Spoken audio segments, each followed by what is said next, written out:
अऊज़ु बिल्लाहिस समीइल अलीम मिनश शैतानिर लईनिर रजीम।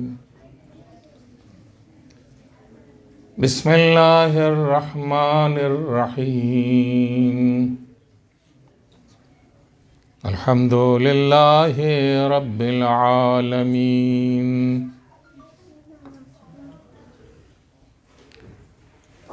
बारिल खलाइक़ अजमईन व खालिक़िस समावाति वल अर्ज़ीन व बाइसिल अंबियाइ वल मुरसलीन वस्सलातु वस्सलामु अला अशरफिल अव्वलीन वल आखिरीन सय्यिदिल मुरसलीन शफीइल मुज़निबीन साहिब खुल्क़िल अज़ीम रहमतिल लिल आलमीन मौलाना व सय्यिदिना अबिल क़ासिम मुहम्मद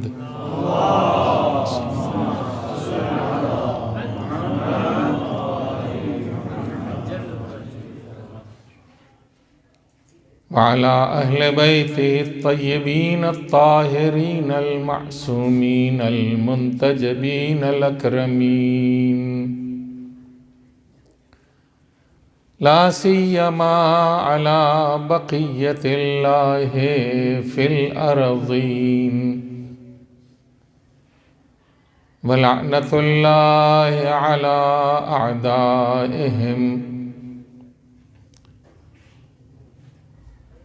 व गासिबी हुकूक़िहिम व मुनकिरी फ़ज़ाइलिहिम मिन यौम अदावतिहिम इला यौमिद्दीन। अम्मा बअद फ़क़द क़ाल सुब्हानहु तबारक व तआला फ़ी किताबिहिल करीम व हुवा अस्दक़ुस सादिक़ीन। बिस्मिल्लाहिर रहमानिर रहीम। क़ाल लहू मूसा हल अत्तबिउका अला अन तुअल्लिमनी मिम्मा उल्लिमत रुश्दा। सलवात पढ़े मोहम्मद वाले।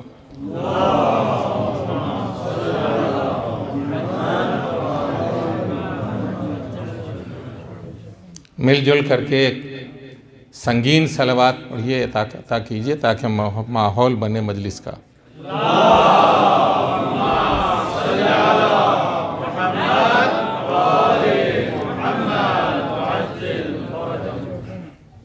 सूरह कहफ की 66वीं आय करीमा इस मजलिस के लिए सरनामा करार पाई है। वो दास्तान के जो सूरह कहफ में जनाब मूसा और जनाब खिज़्र की दास्तान के नाम से मशहूर है, उसका एक जुमला मैंने आपकी खिदमत में आय करीमा के तौर पर पेश किया है। वक़ाल लहू मूसा, और मूसा ने जनाब खिज़्र से ये अर्ज़ किया, हल अत्तबिउका अला अन तुअल्लिमनी मिम्मा उल्लिमत रुश्दा। क्या मैं आपकी पैरवी कर सकता हूँ इस बात के ऊपर कि अला अन तुअल्लिमनी, कि आप मुझे इल्म अता कीजिए, मिम्मा उस इल्म में से थोड़ा सा इल्म अता कीजिए, उल्लिमत रुश्दा जो आपको अता किया गया है। और यह इल्म वैसा इल्म है कि जो रुश्द व कमाल की तरफ ले जाता है।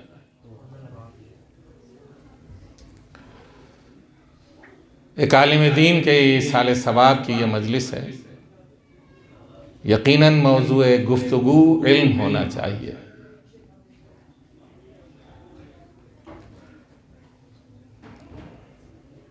इसके पहले वाली आये करीमा जो है, फवजदा अब्दम मिन इबादिना, और उन दोनों ने, जनाब मूसा ने और उनके साथी ने, गालिबन जनाब शुआइब थे,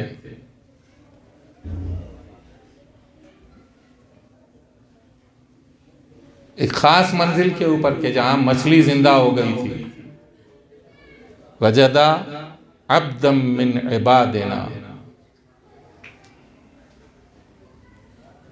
आताइनाहु रहमतम मिन इंदिना व अल्लमनाहु मिन लदुन्ना इल्मा। ऐसे बंदे को पाया जिसे मैंने अपनी जानिब से रहमत अता की और उसे इल्म लदुन्नी अता किया। उन्हें सिर्फ अता नहीं किया बल्कि परवरदिगार आलम ने तालीम दी। अंबिया उन सिफात के हामिल होते हैं कि जिनका मुअल्लिम सबसे पहले खुदावंद आलम होता है। वअल्लम आदम अल अस्माअ कुल्लहा, और खुदावंद आलम ने आदम को तमाम अस्मा तालीम दी। वअल्लमनाहु मिन लदुन्ना इल्मा, और हमने खिज़र को अपनी जानिब से इल्म अता किया। अल्लमनाहु अलैहिस्सलाम, हमने तालीम दी। जिसका उस्ताद खुद खुदा हो उसके आगे मूसा ही जैसा शागिर्द ज़ानुए अदब तय कर सकता है। और ये बात अलग है कि उस इल्म लदुन्नी रखने वाले को जनाब मूसा की शख्सियत में सब्र इतना मुख्तसर नजर आया कि उन्होंने ये जवाब दिया, इन्नका लन तस्ततीअ अलैहि सब्रा, तुम इस बात के ऊपर सब्र ही नहीं कर सकते, तुम में वो तहम्मुल नहीं है। अगरचे मूसा नबी हैं, साहिब किताब हैं, उलुल अज़्म हैं, साहिब शरीयत हैं, लेकिन किसी नबी को, किसी मुरसल को, किसी साहिब शरीयत को, किसी साहिब किताब को अगर ये कह दिया जाए कि तुम सब्र नहीं कर सकते, हमारे और आपके जैसे छोटे तालिब इल्म अगर हमारे इल्म के सिलसिले में कोई ऐसी वैसी बात कह देता है तो हमारे दिल के ऊपर ऐसे लगती है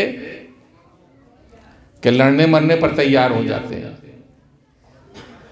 लेकिन ये मूसा है और वो जनाब खिज़र हैं कि जनाब खिज़र ये फरमा रहे हैं कि इन्नका लन तस्ततीअ अलैहि सब्रा, मूसा तुम इस बात के ऊपर सब्र ही नहीं कर सकते। यानी जो तालीम मैं देने जा रहा हूं उस तालीम को हज़म करने का हौसला तुम्हारे अंदर नहीं है, उस तालीम को हज़म करने का हौसला तुम्हारे अंदर नहीं है। और वो शख्सियत जो है वो चुप रहे। मूसा के सिलसिले में ये शोहरत दे दी गई है कि साहब बहुत गुस्वर थे, और इसमें भी इसराइलियात का दखल बहुत ज़्यादा है कि गोया मलकुल मौत को तमाचा लगवाना था, लिहाजा इस इसराइली जो है रिवायत को शामिल कर लिया गया कि जनाब मूसा बहुत गुस्वर थे। जनाब मूसा जैसा साबिर कि तुम मुझे क्यों अजियत देते हो, जबकि तुम जानते हो अजियत दे रहे हैं। अगर गुस्वर होते तो डरते बनी इसराइल, लेकिन पूछ रहे हैं जनाब मूसा, आप बनी इसराइल से पूछ रहे हैं कि तुम जानते हो कि मैं तुम्हारा रसूल हूं, उसके बावजूद तुम मुझे अजियत देते हो। खुलासा यह कि जनाब खिज़्र ने बड़ी मुश्किल से अपनी क्लास में मूसा को जगह दी, बड़ी मुश्किल से। हुसूल इल्म की कद्र और कीमत पहचानिए। मसला इल्म का अजीब व गरीब है। इस इल्म के हुसूल के सिलसिले में इंसान को जो तगुदो करना पड़ती है, जो जिहाद करना पड़ता है, वो सबके बस की बात नहीं।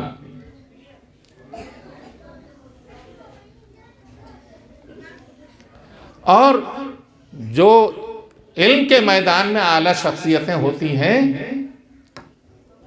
खुदावंद आलम इल्म के जरिए उनमें जो तवाज़ो अता करता है, इल्म ही है जो तवाज़ो अता करता है। इधर तशरीफ लाएं, इधर तशरीफ लाएं, जगह इधर खाली है। इल्म के जरिए जो तवाज़ो अता करता है, उस तवाज़ो के ऊपर अगर जरा सा भी धब्बा लग जाता है तो जनाब मूसा को फरसखों पैदल चलना पड़ता है।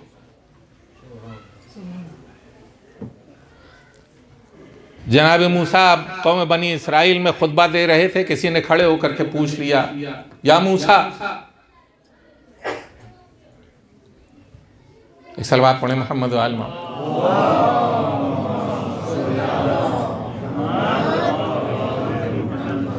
ये बताइए कि इस वक्त रुए ज़मीन के ऊपर सबसे बड़ा आलिम कौन है?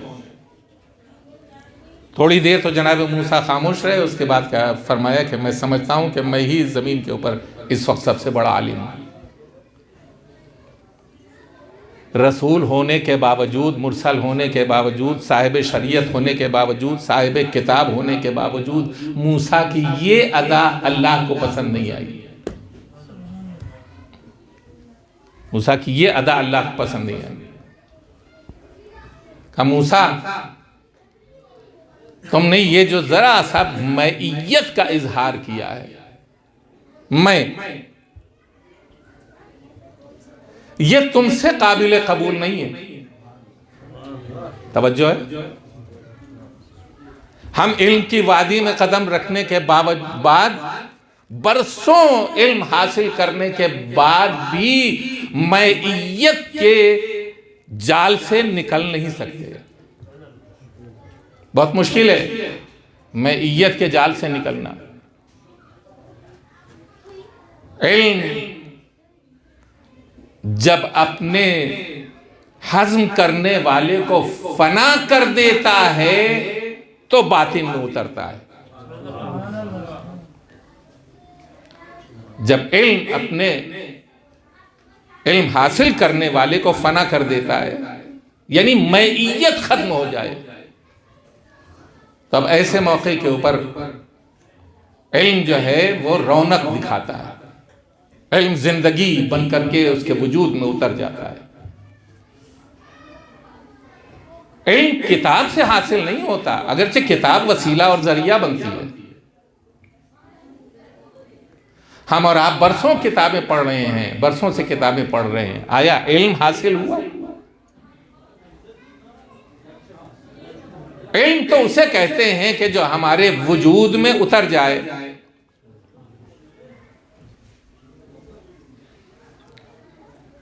अक्सर ऐसा हुआ है कि पढ़ते पढ़ते हम इस मंजिल के ऊपर पहुंच गए कि जहां अक्ल ने हमारा साथ छोड़ना शुरू कर दिया। अल्जाइमर की बीमारी आ गई। बहुत सी चीजें जो हमें याद थी पहले से खत्म हो गई। हत्ता कभी कभी ऐसा भी होता है कि बाज़ लोग ये कहते हैं कि कहीं भी बदन में इंसान के अगर दर्द पैदा हो जाए तो जो कुछ पढ़ा लिखा होता है वो भूल जाता है आदमी। दर्द अगर ज्यादा हुआ तो उसकी समझ में नहीं आता। कि ये जो मैंने पढ़ा था वो इस वक्त आसानी से समझा भी सकता हूं कि नहीं, इसलिए कि दर्द ज़्यादा हो रहा। बदन के किसी हिस्से में भी दर्द हो, दिमाग मुख्तल हो जाता है।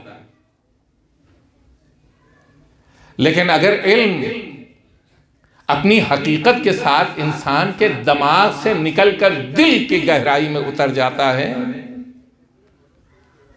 तो अब ऐसा इल्म गुम नहीं होता, ऐसा इल्म गुम नहीं होता। तो ये इल्म किताब के साथ साथ मारिफत के जरिए हासिल होता है। मारिफत में जिस कदर इजाफा होता चला जाए, तो अब अगर कोई ये कहे कि जिसे हम मदीनतुल इल्म कहते हैं, वो मदीनतुल इल्म के जिसे परवरदिगार आलम ने शहर इल्म बनाया है, अगर वो ये कहता हुआ नजर आए कि लाओ किताब और कलम और कागज मुझे दो ताकि मैं तुम्हारे लिए ऐसा नविश्ता लिख दूं कि तुम गुमराह न हो, तो जवाब में ये कहा जाए कि इनके ऊपर वजह तारी हो गया है, दर्द की शिद्दत की बुनियाद के ऊपर ये सही बोल नहीं पा रहे हैं। तवज्जो है मेरी तरफ? दर्द की शिद्दत की बुनियाद के ऊपर ये समझ के बोल नहीं पा रहे हैं, लिहाजा इन्हें कागज और कलम देने की जरूरत नहीं है। तो मैं जवाब दूंगा, वो इल्म के जो तुम्हारे जैसे लोगों ने पढ़ाया है, वो इल्म तुम्हारी जबान का लखलखा होता है, लेकिन जिसे खुदा पढ़ाता है वो दिल की गहराई में भी इल्म रखता है। सलवात पढ़े मोहम्मद व आले मोहम्मद।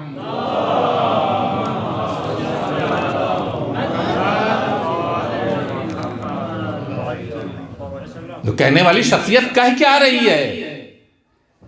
कह ये रही है कि मुझे कागज और कलम दे दो, मैं ऐसा निविश्ता लिख दूं कि मेरे बाद तुम कभी गुमराह न हो सकोगे।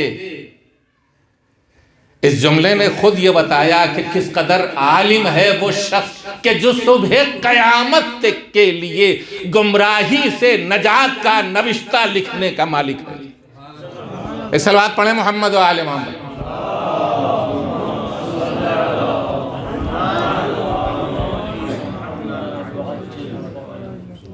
हमारे उलमा का हाल जो है वो ये है कि चूंकि वाबस्तगी है उन शख्सियतों से कि जिनका वजूद खुद इल्म है, जिनका जाहिर इल्म है, जिनका बातिन इल्म है, और जिनकी अहादीस से वाबस्तगी की बुनियाद के ऊपर और कुरानी तालीम की बुनियाद के ऊपर इनके अंदर वो जो इल्म आता है उसमें दो कैटेगरी है।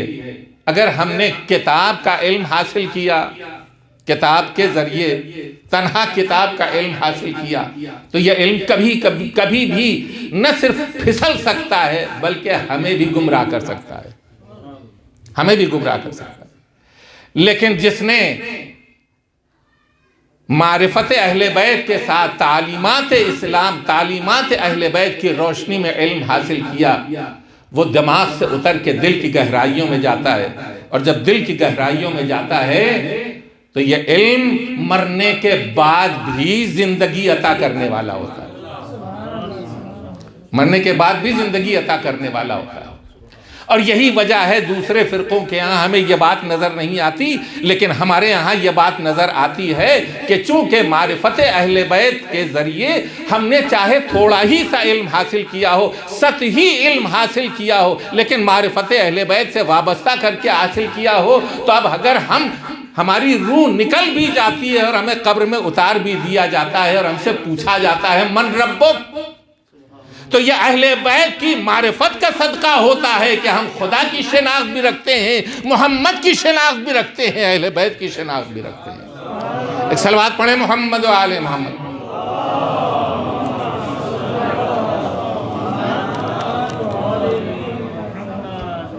देखिए, आवाम के दरमियान मजलिस पढ़ना और खवास के दरमियान, उलमा के दरमियान मजलिस पढ़ना जो है वो उनमें इसमें बहुत फ़र्क होता है।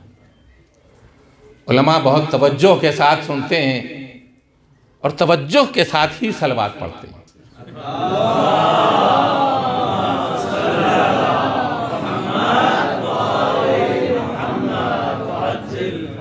मरतबा और सलवात पढ़े, मोहम्मद व आले मोहम्मद।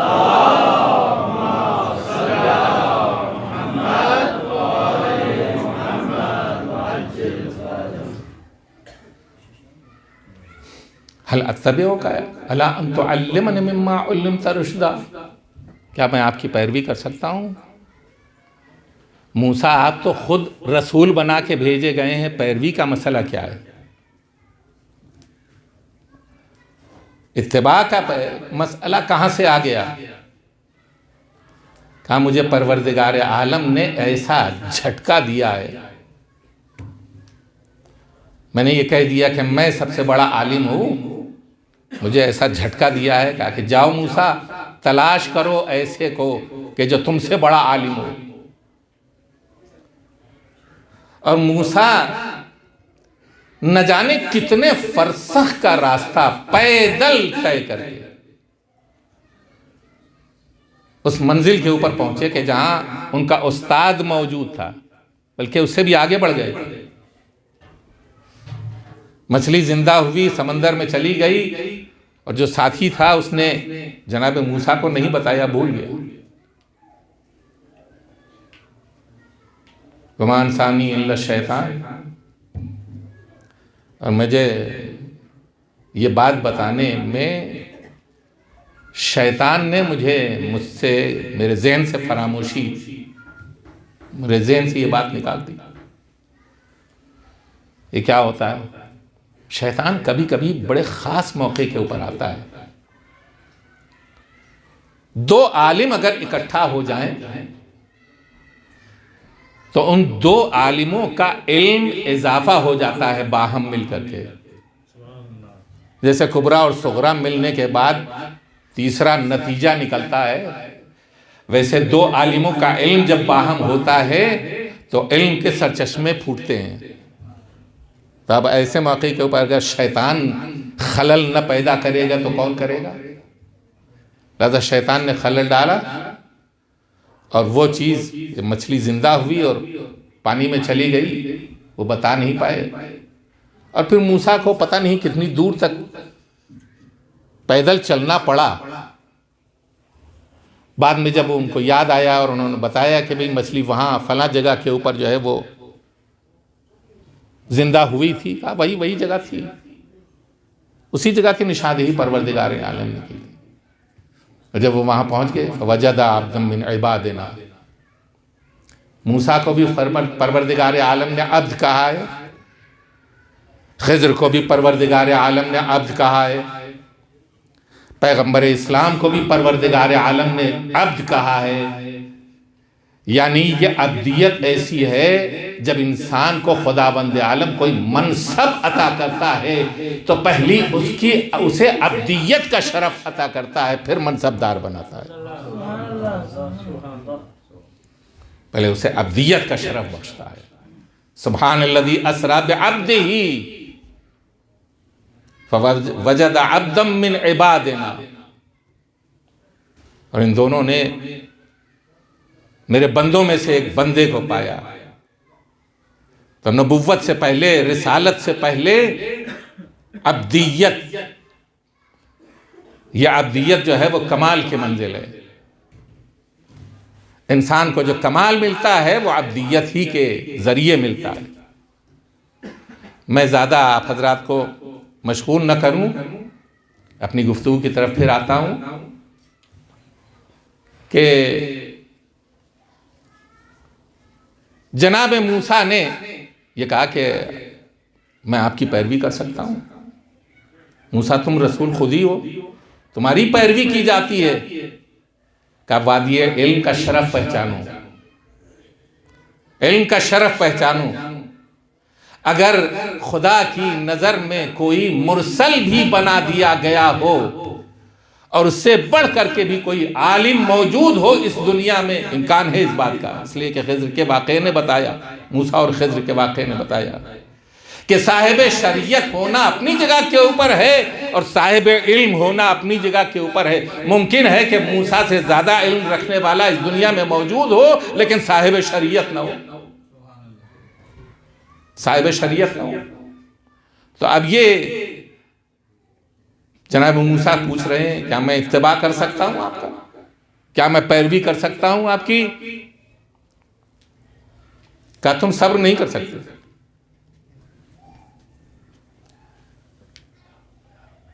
काहे की पैरवी? मिम्मा उल्लिमता रुश्दा, अन तुअल्लिमनी मिम्मा उल्लिमता रुश्दा।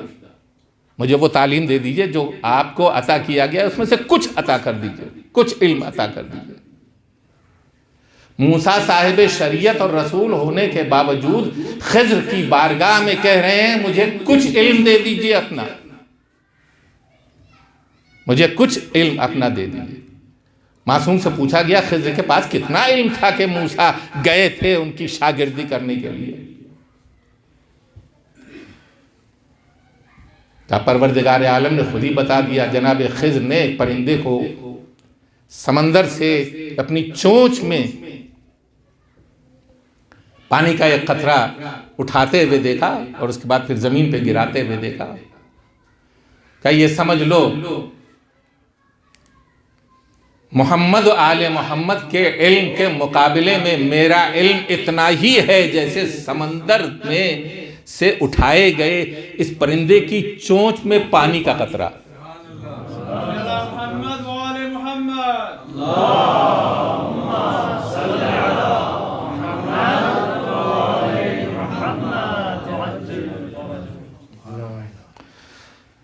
ये चीजें जो हैं वो कुछ हमें अता कर दीजिए, कुछ अता कर दीजिए।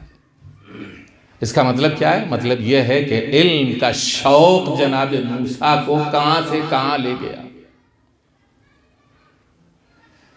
इल्म का शौक, यह इल्म का शौक अगर किसी जात के अंदर पैदा हो जाता है तो उस पर असरअंदाज होता है।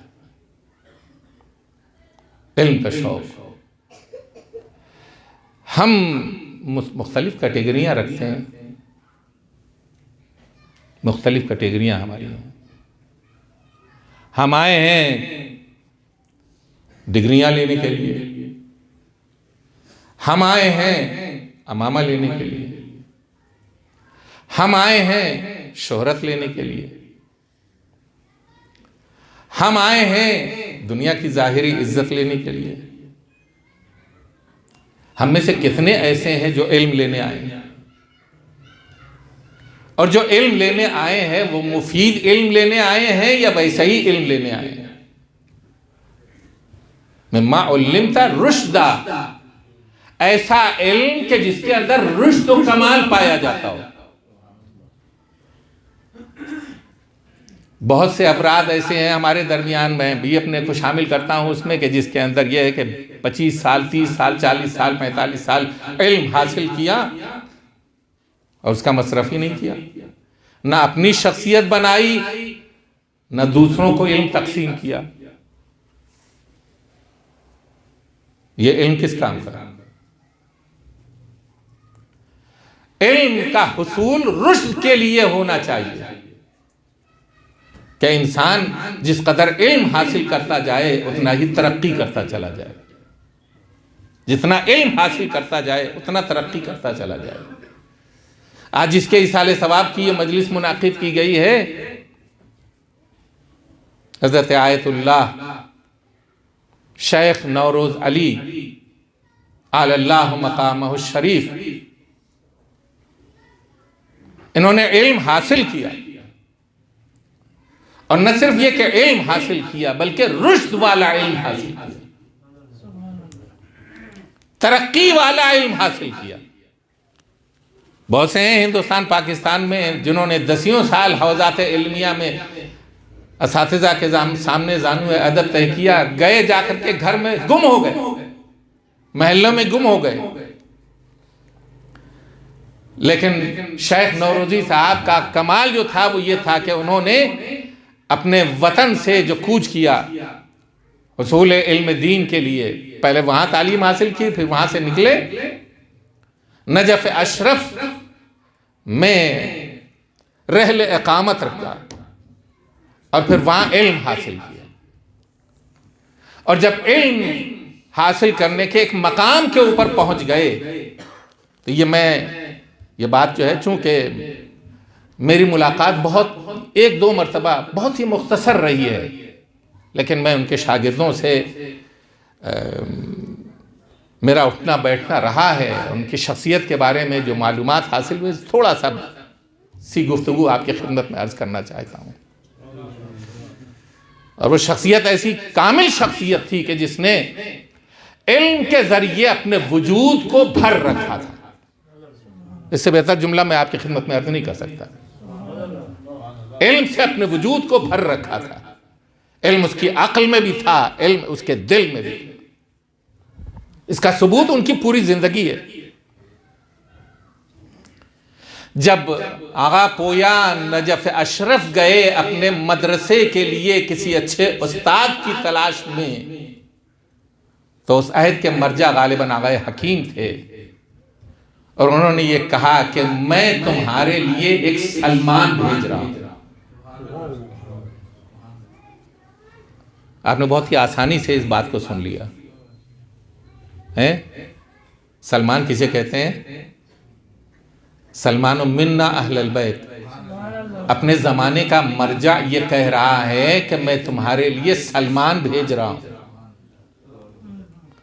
यानी सलमान के सिलसिले, ये छठे इमाम की हदीस भी है कि जनाब खिज़्र के इल्म के मुआज़ने के सिलसिले में अहले बैत की रिवायत भी है और जनाब सलमान की रिवायत भी है कि वो जनाब सलमान का इल्म दरिया के बराबर था और जनाब खिज़्र का इल्म कतरे के बराबर था। और ये सलमान वो हैं कि जो शागिर्द हैं पैगंबर अकरम सल्लल्लाहु अलैहि वसल्लम के।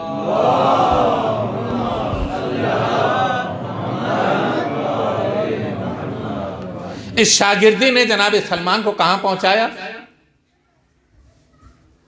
और यह मिसाल मरजाए वक्त ने दी कि मैं सलमान भेज रहा हूं पाकिस्तान। और इसका सबूत क्या मिलता? 55 साल तक मुसलसल खिदमत की। अपनी सियासत के जरिए भी अपने आप को चमका सकते थे। ऐसा नहीं था कि सियासी शुद्ध-बुद्ध नहीं थी उनमें। अपने इल्म के जरिए भी अपनी शख्सियत को चमका सकते थे। अपने कमाल के जरिए भी मिंबर के ऊपर बैठ करके अपना मिंबर मजबूत कर सकते थे। जो बुनियादी काम किया वो काम किया कि जो इमाम मोहम्मद बाक़िर और इमाम जाफ़र सादिक़ अलैहिस्सलाम ने किया।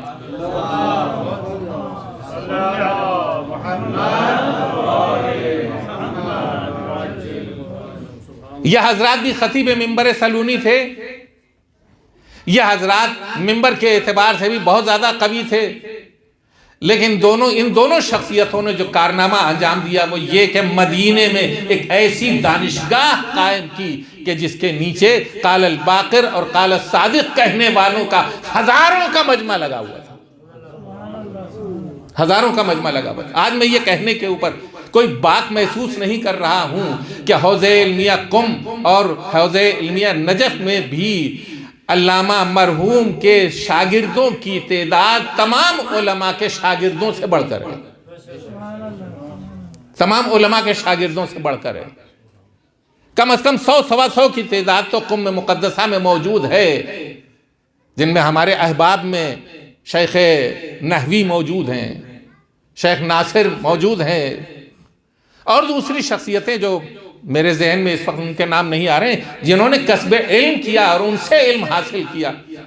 और उनके सिलसिले में भी ये था कि वो सबको जनाब खिज़्र ही की तरह सबको खींच करके नहीं बिठा देते थे।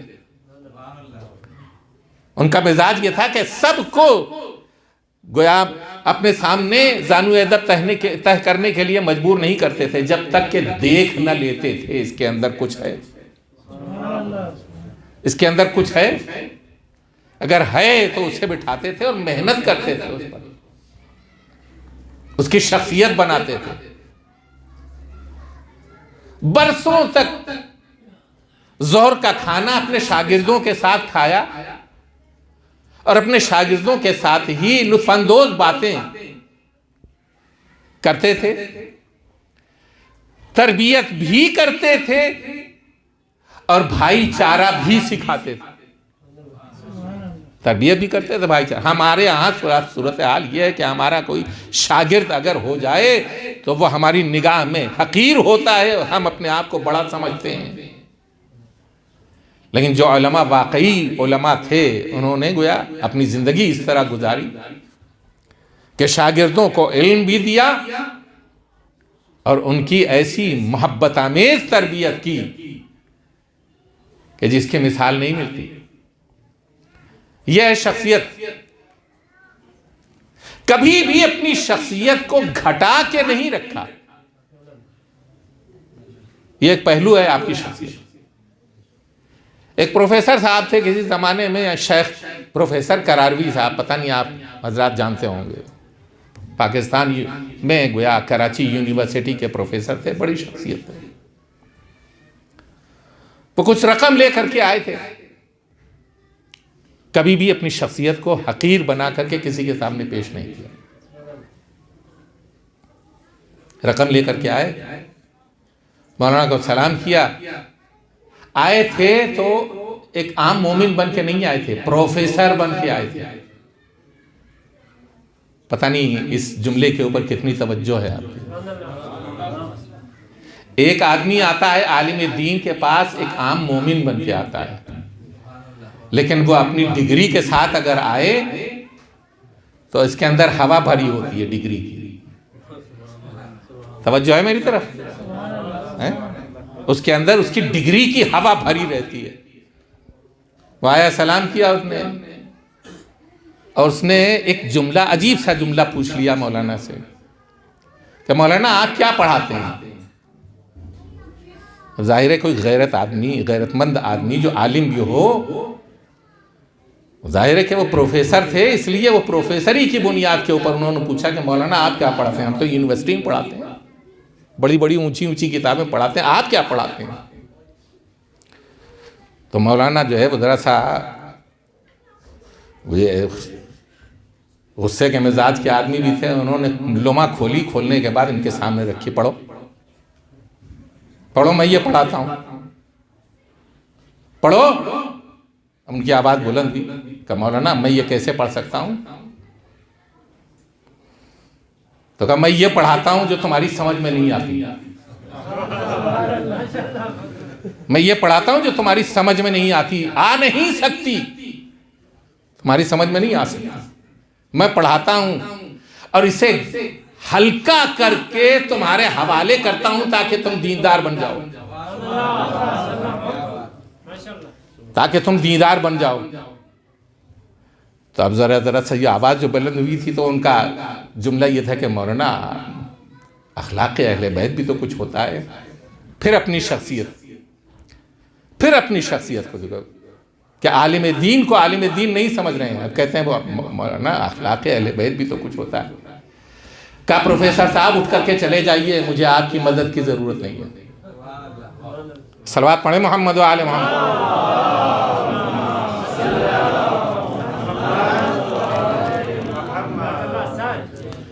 एक मरतबा और सलवात पढ़े मोहम्मद व आले मोहम्मद पर।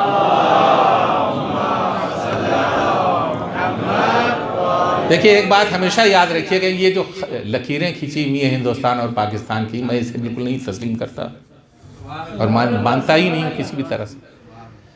ये मेरा भी नुकसान है, ये हमारा भी नुकसान है। हम मोमिनीन का जो हिंदुस्तान में ज़िंदगी बसर करते हैं, शेख नौरोज़ अली साहब की शख्सियत हिंदुस्तान में भी जानी पहचानी शख्सियत, जिस तरह पाकिस्तान में उनकी शख्सियत थी, तो यह हिंदुस्तान और पाकिस्तान ही में जानी पहचानी शख्सियत थी। नहीं, नजफ़ में भी आपका वक़ार था, क़ुम में भी आपका वक़ार था। जब तशरीफ़ लाते थे तो उलमा आपके दीदार को आया करते थे। हैं? हमारे यहाँ जो खराबी है वो ये है कि हम अपने उलमा को, हमारे यहाँ हम जहाँ दर्स हासिल कर रहे हैं इस जगह के ऊपर, यहाँ के अफराद अपने अपने इलाके के उलमा को इस तरह बड़ा करके पेश करते हैं और इस तरह उनको उनकी यादगारें बना करके रखते हैं, उनको जिंदा करने की कोशिश करते हैं कि जिसकी मिसालें आप देखते रहते हैं सुबह शाम। वो शख्सियतें कि जो हमारे हिंदुस्तान और पाकिस्तान में मौजूद थी, मैंने दो बुजुर्ग शख्सियतों से कसब फैज़ किया कि अगर वो दोनों नजफ अशरफ में मौजूद रहते तो उनका शुमार मराजे में होता, लेकिन वो हिंदुस्तान में अपने इलाके में गुम होकर के रह गए। पाकिस्तान में बड़े बड़े उलमा मौजूद हैं, लेकिन अपने इलाके में गुम होकर के रहते हैं, सियासत का शिकार हो जाते हैं, इख्तिलाफ का शिकार हो जाते हैं, शख्सियत उभर के सामने आती नहीं। जो उनके इल्मी कारनामे होते हैं वो भी, जो उनके कलमी कारनामे होते हैं वो भी वो सब फना हो जाते हैं, ख़त्म हो जाते हैं। अब भी वक्त है कि हम अपने उलमा के सिलसिले में तवज्जो करें कि उन्होंने क्या काम किए हैं और उन्हें किस तरह जिंदा किया जा सकता है, ताकि आने वाली नस्ल उनके फयूज़ व बरक़ात से बहरामंद हो सके। यह हमारे फ़राइज़ में से है, वज़ाइफ में से। 55 साल शुरू में आगा पोया के मदरसे में रहे, उसके बाद फिर खुद मदरसा अपना कायम किया और उस मदरसे में जो तालीम दी अपने शागिर्दों को और तलबा को, उससे आज हौज़े इल्मिया कुम भी छलक रहा है और नजफ में भी आपके शागिर्द मौजूद हैं। ये ऐसा आलिम था कि जिसके दिमाग ही में इल्म नहीं था, जिसके दिल में भी इल्म था। जब दिलों में इल्म उतर जाया करता है तो जिस उस्ताद ने पढ़ाया होता है वो उस्ताद खुद दिल को मुसख्खर करता है। उस्ताद खुद दिल को शख्सियत साजी करता है, और जब शख्सियत साजी करता है तो उसके फयूज़ व बरक़ात से पूरी दुनिया बहरामंद होती है। खुदा गरीक़ रहमत करे इस आलिम जलील की रूह पुरफतू को। हमारे यहाँ ये बात है के ऊपर क्या आलिम है और वाकई अगर उसने इल्म हासिल किया है तो जितनी भी चीजें हैं उसके साथ इस दुनिया में, उसकी आंखें यही हैं, उसके कान यही हैं, उसका वजूद यही है, उसका कल्ब यही है, उसका दिमाग यही है। लेकिन हमारी शख्सियत ये जाहिरी पैकर तो नहीं है ना, वो एक बातिनी पैकर भी है जो हमारे इस वजूद के अंदर है। जब इल्म हमारे जाहिरी वजूद से मुंतकिल होकर उस बातिनी वजूद में उतर जाता है तो मरने के बाद भी वो साहिब इल्म बनकर इस दुनिया से जाता है। सलवात पढ़े मोहम्मद व आले मोहम्मद।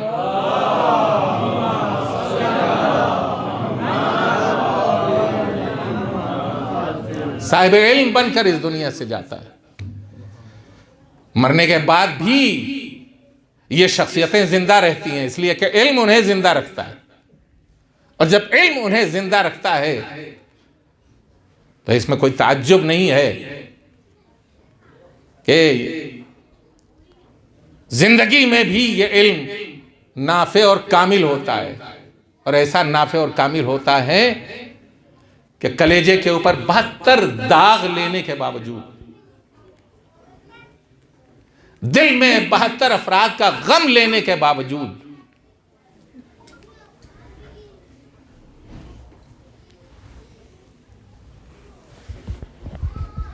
दर्दमंदाना जिंदगी बसर करने के बावजूद, खुतबा देते देते जनाब ज़ैनब जब एक मंजिल के ऊपर पहुंचती हैं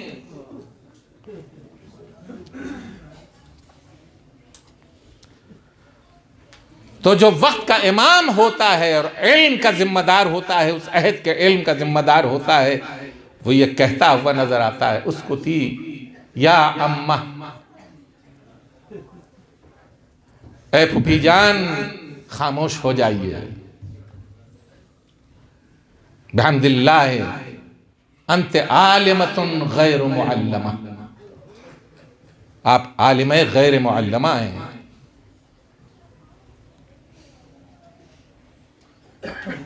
यहाँ ये बात जिक्र करने की ज़रूरत नहीं है कि ज़ैनब को कौन सा मनसब अता किया गया था परवरदिगार आलम की तरफ से कि आलिम गैर मुअल्लमा यानी इल्म लदुन्नी की हकदार बनी।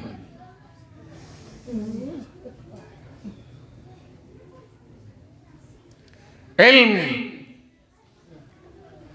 जाहिरी वजूद अगर घोड़ों की टापों से पामाल किया जा रहा हो,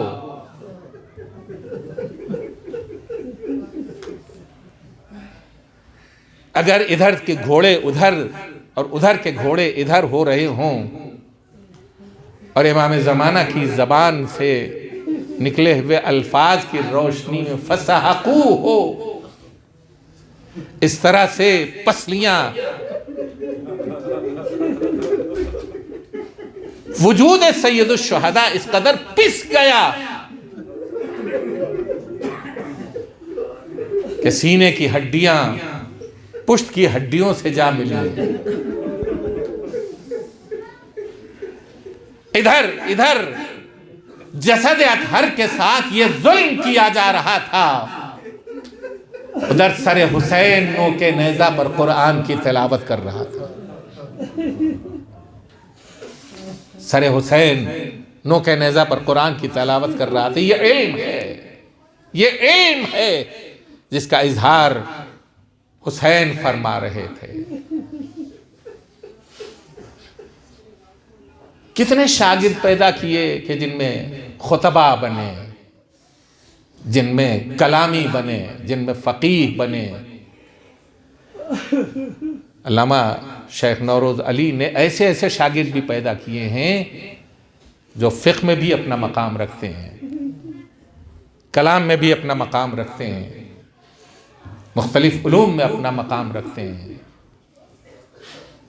आज आँखें उन्हें नहीं देख पा रही हैं, लेकिन ये बात तो कहने की है कि जो भी आपका शागिर्द मिंबर हुसैन के ऊपर आता होगा वो अपने उस्ताद को याद करता होगा, मुझे हुसैनी बना कर गए, मुझे जिक्र हुसैन करना सिखा कर गए।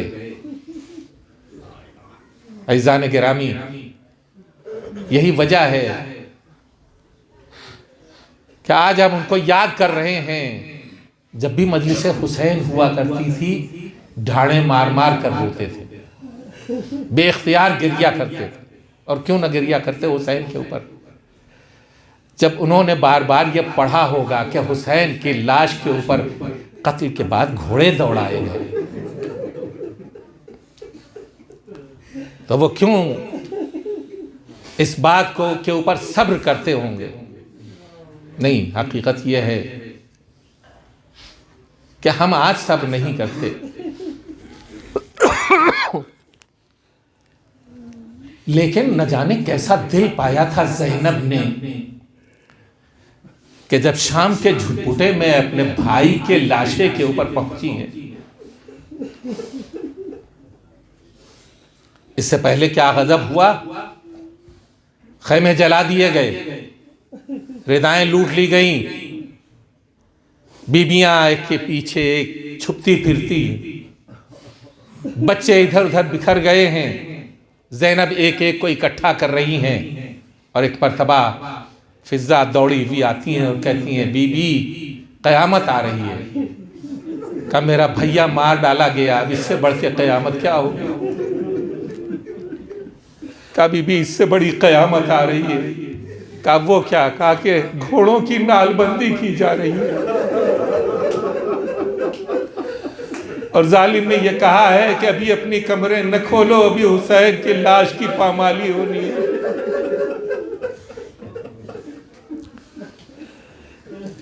दस अदद हरामजादे तैयार हो गए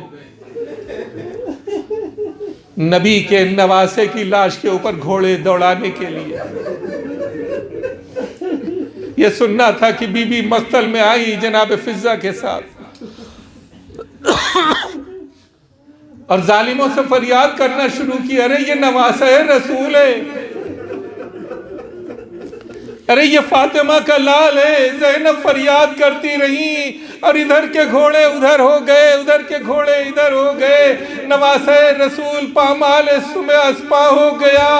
ज़ैनब ज़मीन पर गिरकर पछाड़े खाने लगी। अजीजों, आप गिरिया कर चुके और आप रो चुके। ज़ैनब ज़मीन के ऊपर गिरकर पछाड़े खाने लगी। लेकिन शाम गरीबा के मौके के ऊपर के जब सकीना को तलाश करते हुए वहां पहुंची कि जिसे नशेब कहते हैं, और वहां यह मंजर देखा कि टुकड़े टुकड़े लाश के सीने के ऊपर 4 बरस की कमसिन बच्ची सकीना लिपटी हुई बयान कर रही है, हाय मेरा बाबा, हाय मेरा बाबा।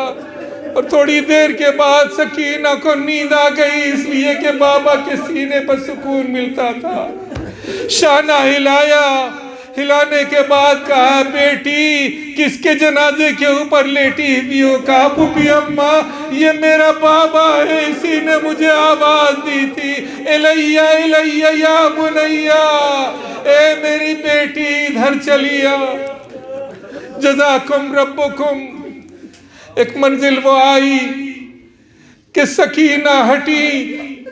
अब ये सकीना किस तरह हटी? रावियों ने यह कहा है कि सकीना को अभी ज़ैनब दिलासा दे रही थी कि शिव ताज़ियाना लेकर आया, और बच्ची को वाज़ियत दी कि बेटी माँ के बाप की लाश को छोड़कर जमीन पर पछाड़े खाने लगी।